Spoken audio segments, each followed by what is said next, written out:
और देखिए, महंगाई हो, इकोनॉमिक स्लोडाउन की बातें हो, ग्लोबल अनसर्टेनिटीज हो, जियोपॉलिटिकल सिचुएशंस हो, इन सबको दरकिनार करते हुए भारतीय बाजारों ने शानदार काम किया है।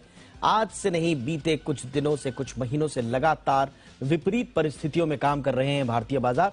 लेकिन ऐसी क्या खास बात है जो हमारे भारतीय बाजार दुनिया से अलग हैं और निवेशकों को इतना शानदार रिटर्न दे रहे हैं? इस पर बातचीत के लिए इस वक्त हमारे साथ जुड़ चुके हैं जी बिजनेस के मैनेजिंग एडिटर अनिल सिंघवी, जो हमें बताएंगे कि भारतीय बाजारों की ऐसी क्या खासियत है कि विपरीत परिस्थितियों में भी इतना शानदार प्रदर्शन हो रहा है। विपरीत परिस्थितियों के बावजूद भारतीय बाजार खराब नहीं हुए, इसके दो बड़े कारण हैं। एक कारण तो दुनिया भर के बाजारों का, एक हमारा अपना। अब आप सोचेंगे दुनिया भर के बाजार तो इतने खराब है, पूरी दुनिया में महंगाई का इतना डर, बॉन्ड यील्ड्स बढ़ गए, डॉलर इंडेक्स मजबूत हो गया, तो फिर हमारे लिए क्या? जी हाँ, तब भी हमारे लिए ये बात है कि हमारे महंगाई दुनिया भर की महंगाई के मुकाबले में कम है। हमारी ब्याज दरें दुनिया भर में जो ब्याज दरें उसके मुकाबले में ऑलरेडी ज्यादा है। तो जो गैप होता है महंगाई और ब्याज दरों के बीच का, वो हमारे यहाँ सबसे कम है, पहली बात।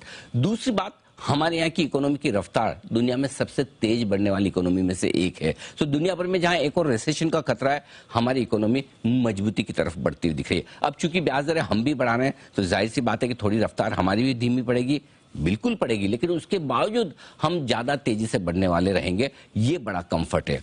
एक और जो हमारा अपना कारण है जिसकी वजह से बाजार बेहद मजबूत है, वो ये कि जो पैसा भारतीय बाजार में रिटेल निवेशकों का आ रहा है वो लाजवाब है। हर महीने 12 से 15 हजार करोड़ के आसपास का म्यूचुअल फंड में पैसा आना, हर महीने 12 से 15 हजार करोड़ का पैसा पेंशन स्कीम्स में आना, तो 25 से 30 हजार करोड़ के आसपास का जो पैसा हर महीने बाजार में बड़ा आता दिख रहा है, लंबे समय के लिए आता दिख रहा है, ये एफआईज की बिकवाली का लगातार मुकाबला करता आया है। और जब पैसे की ताकत हो और वो पैसा लगातार आता दिखे, तब आप इतनी बड़ी बिकवाली झेल पाते हैं। तो ये दो कारण बड़े आपको नजर आए जिसकी वजह से भारतीय बाजार अब तक बचे रहे। अब जब हम लाइफ टाइम हाई के नजदीक है निफ्टी पर और बैंक निफ्टी पर हम लगातार 2 दिनों से लाइफ टाइम हाई बना रहे हैं, तो एक बात साफ है, अमेरिका में भी अब जो कुछ भी एक्शन ब्याज दरें बढ़ाने का हुआ है महंगाई को रोकने के लिए, उसके असर आने शुरू हो रहे हैं। थोड़ी सी बेरोजगारी बढ़ रही है, महंगाई दर नीचे आ रही है, और बस भारतीय बाजारों को वही चाहिए कि अगर अमेरिका में ये संकेत मिल जाए कि ब्याज दरें अब इतनी ही बढ़ेगी, इससे ज्यादा नहीं बढ़ेगी, यहां आकर रुक जाएगी, और ये संकेत धीरे धीरे बाजार पड़ने लगा है, तो मेरे ख्याल से भारतीय बाजार बेहद स्वीट स्पॉट में है।